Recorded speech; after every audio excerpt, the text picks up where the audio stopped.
अस्सलाम वालेकुम हजरत, अगर कोई कुर्बानी का गोश्त तकसीम ना करे तो क्या उसकी कुर्बानी हो जाएगी या नहीं? वालेकुम अस्सलाम व रहमतुल्लाहि व बरकातुहू। नाज़रीन किराम, उम्मीद है कि आप लोग खैरियत से हों। इन साहिब ने सवाल किया है कि कुर्बानी का गोश्त अगर हम तकसीम न करें तो क्या हमारी कुर्बानी होगी या नहीं।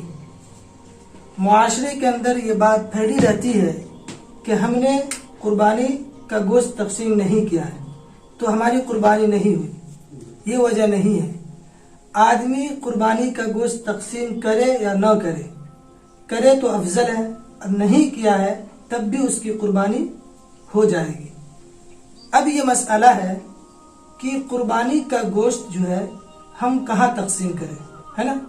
कुर्बानी का गोश्त कहाँ तकसीम करें, तो उसके लिए अफजल ये है कि कुर्बानी के गोश्त को हम 3 हिस्सा करें। कितने हिस्सा? 3 हिस्सा कुर्बानी के गोश्त को करें। पहला हिस्सा हम गरीब मिस्कीन को दें। दूसरा हिस्सा हम अपने रिश्तेदारों को, जो हमारे करीबी रिश्तेदार हैं, अपने पड़ोसी को, उनको दें। और तीसरा हिस्सा जो है अपने लिए रखें। ये अफजल तरीका है।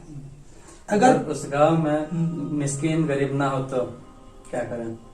अगर उस गांव में मिस्कीन और गरीब नहीं है, अफजल तरीका हम बताएं। कोई ये फर्ज और वाजिब नहीं है, बल्कि ये मुस्तहब अमल है। अगर आप तकसीम कर रहे हैं, आपके पड़ोस के अंदर भी गांव होंगे, वहाँ पर जाके मदरसे हैं, वहाँ जाकर दे दीजिए। अगर नहीं है तो फिर दो हिस्से तकसीम कीजिए। एक हिस्सा अपने रिश्तेदारों में तकसीम कर दीजिए और एक हिस्सा जो है अपने लिए रख लीजिए। अब एक सवाल और भी आता है कि कुर्बानी का गोश्त हम, मेरे जो है गैर मुस्लिम दोस्त अहबाब हैं, तो क्या हम उसको गोश्त दे सकते हैं या नहीं दे सकते।